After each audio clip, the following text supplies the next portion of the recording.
PvE news you might have missed. I took a little time to respond to this because I figured I'd wait until the dev update today, which would give us a little bit more insight into Season 6. Overall, Season 6 looks amazing. Flashpoint looks like a ton of fun. It is a first to 3 control point map, but the control points will unlock at random, so you will not know where you need to go first or where you need to go next. I think that is such an exciting idea, though it may be one of the longest game modes we will have to play, because you may need to play up to 5 points for the dub, similar to how King of the Hill used to be. It will come down to knowing the best pathing to get to each point, and working with your team to either get good picks or get to the point fast. And honestly, the maps are gorgeous. It's gonna be a lot of fun. We also got to see a little bit more about Hero Mastery. Yes, this will be delayed until September, but honestly, better late than never. As long as we know we are getting it, I don't mind a delay. Hero Mastery, though, looks legit. People have complained that it's difficult for new players to learn the game and the heroes,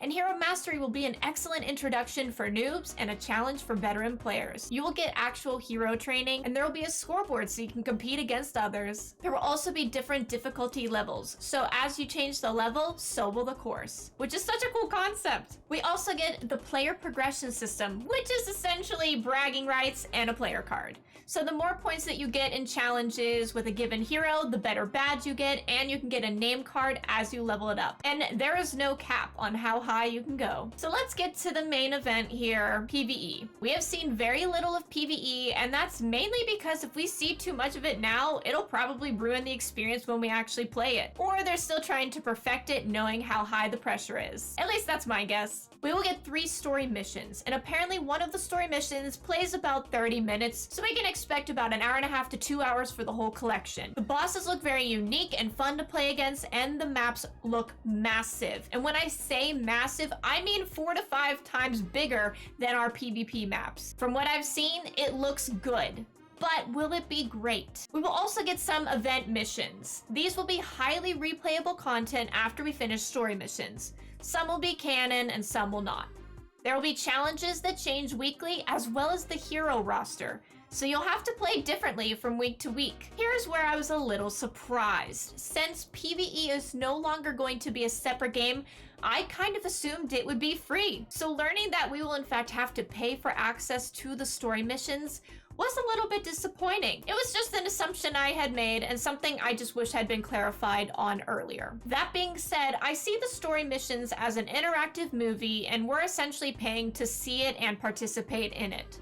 I've seen a couple bundles for this. We see $15 for some coins and skins and access to PvE, or $40 for more skins and coins as well as access to PvE. What this will ultimately come down to is the quality of the experience. There will be tremendous pressure on Season 6. The bar will be high on what people expect, and I will be rooting for the PvE experience to be a success. For it to be a success in my book, it needs to be more than walking from one area to the next shooting stuff. Based on how PvE has evolved from Overwatch 1 to Overwatch 2, I have a lot of hope. Junkenstein to Junkenstein Wrath of the Bride was such a great leap forward.